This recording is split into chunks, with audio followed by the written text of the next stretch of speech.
Another new feature that we've introduced within LINKFRESH this year is the ability to actually manage inventory utilizing cases. So as it stands within LINKFRESH, we were able to track and trace items and handle items within our warehouse utilizing the inventory management features of NAV and LINKFRESH. But we've expanded those inventory management features of LINKFRESH to not only encompass pallet tracking management, but the ability to actually handle individual cases or perhaps trays within the solution as well. So as if you're familiar with the LINKFRESH as it stands, you're probably familiar with the concept of pallet management within LINKFRESH. The item itself, or items, will sit essentially on a palletized device, and essentially we have the ability to not only use standard lot tracking and now GTIN functionality, but we have the ability to manage these articles not only on a palletized level, but also at a case level that sits on said pallet.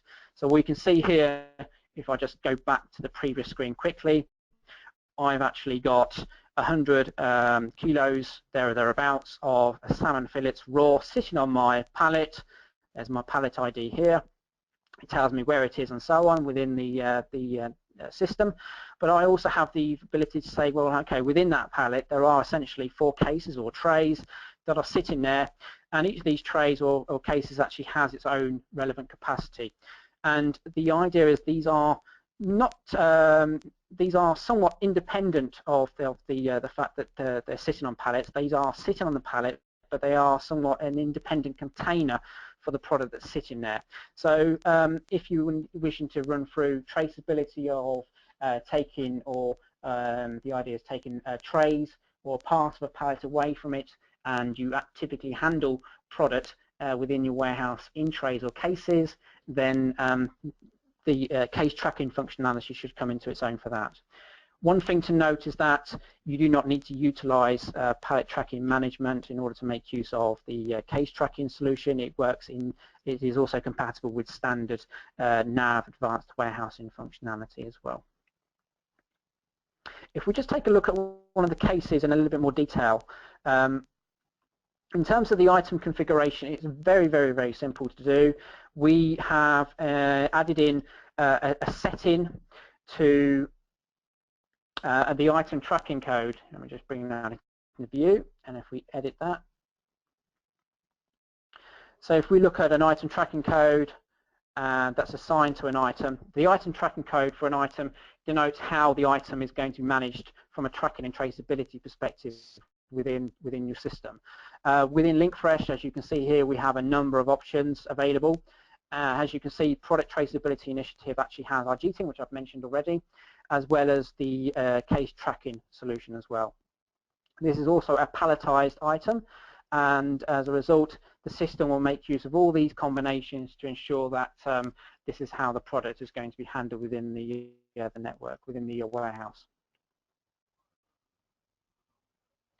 If we just go back to a case, you can see the case itself does actually state that it's actually on the specific pallet in question, and we can actually see that within the case we have its own independent ledger, in the sense that tells us exactly what's happened to that case since it's been received into the LINKFRESH solution through one means or another, but also actually gives us an idea of where it is. Now the two should tie in with the fact that the cases and the pallet should tie in sync.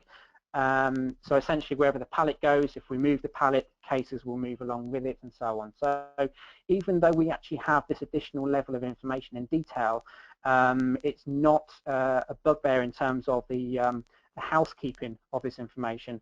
One has the ability to handle cases per case on a case-by-case level. Alternatively, one can actually handle these cases via its container in itself, will be the pallet.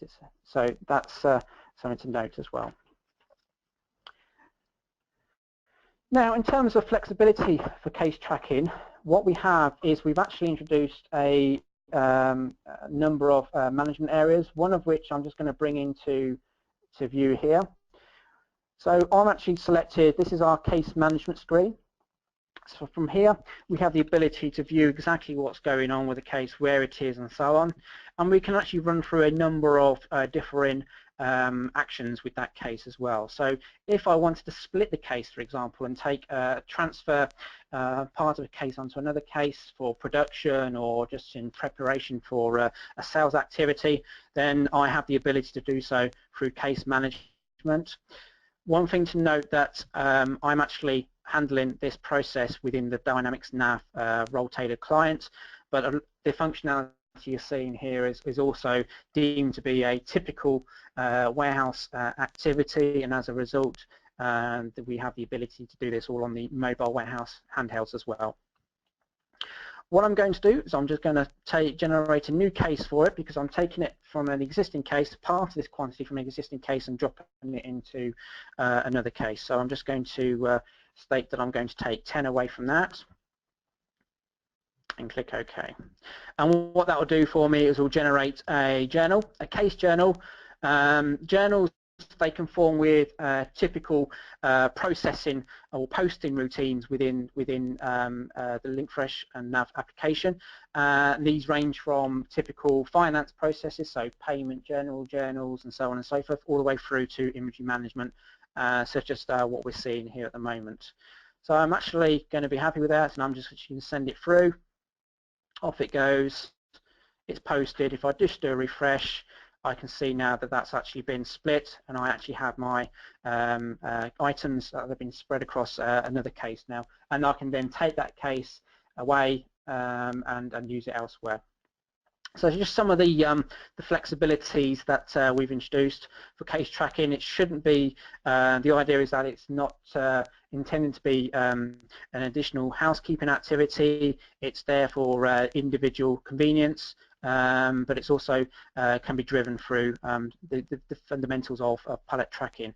Now, in terms of how we conceive this has been built up from scratch. However, it's been built upon a proven solution that we've done. Obviously, we've had pallet management functionality within LINKFRESH for a number of years now, and what we've done is we've taken the stance that why break something that doesn't, why fix something that doesn't need fixing, essentially. And so what we've done is we've taken all the benefits and the structure of pallet tracking management, and we've incorporated that into the case tracking management solution as well. So in short, if you have touched upon LINKFRESH, the LINKFRESH solution and pallet tracking within in your current daily activities, or if you've seen it for a demo, then you should actually have a good head start as understanding the principles and the functionality revolved around the case tracking solution as well. So the idea is that we're not creating something from scratch in terms of it's completely new.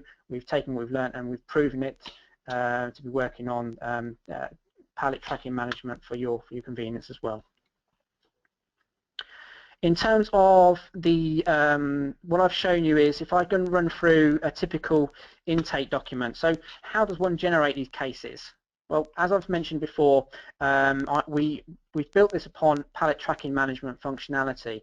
Now, if you're familiar with that, again, we have the concept of a pallet builder for intake, and what I'll show you in a moment for our outbound activities is a pallet selector. So we've taken the same logic and obviously applied that to the case functionality as well. If I select this option, this will actually produce me an error. And it's actually stating that for this item, pallet tracking is active, and therefore I need to open the case builder from within the pallet builder session. Now, the reason why you're seeing this here, and the reason why it's erroring is, as I said, this is a palletized item, so whatever happens, the cases are sitting on a pallet itself. That said, we can actually bypass pallet management and go straight from case tracking into the warehouse itself. But let me just open up the pallet builder session. And you can see here that I've actually got some information that's been built up for me beforehand. So this is something I made earlier in typical Blue Peter style. You will notice here's my GTIN. So again, anywhere and everywhere it needs to be, the GTIN is always there. What I'm going to do is actually show you the underlying cases. So in the same scenario as we've got with pallets, I have the ability to auto-create pallets. I also have the ability to auto-create cases. I have the ability to create pallets manually through this interface, but I also have the ability to manage and create case information manually, should I so wish, through this interface as well. One thing to note is, obviously, depending on the volume of cases that are coming in, typically you might want to make use of the auto-create functionality, but you'll notice we actually have an external ID. So we can take case references, if you so wish, and stamp that in. Alternatively, one has the ability to take external case IDs, perhaps that one of your suppliers has actually provided already, and take that information and stamp that in here. That said, also we have the ability to pre-populate this information utilizing other processes such as EDI or manifest processing within LINKFRESH. Once this information has been built, and then obviously essentially what the system is doing is it's prepping the document ready for posting, and by posting I mean receiving this particular product in. We can actually have a look, and I can show you the respective pallet tracking information. So that's, those of you who are familiar with LINKFRESH, this is, you should be familiar with this screen here. Again, here's our GTIN as well. But you can see here we have the ability to view our cases as well. So if I select the cases, you can see here that over the 10 pallets that I actually have, here are the 40 or so cases that are actually built up onto that. And you can see here that I can 1, 2, 3, 4 cases per pallet, and in this particular example, and that's how we're bringing it in. So once that information is obviously posted, at that point the system, the LINKFRESH system, will generate all the relevant case information and keep that nicely and contained within that. So that's case tracking in a very, very brief demo or an overview of the case tracking functionality.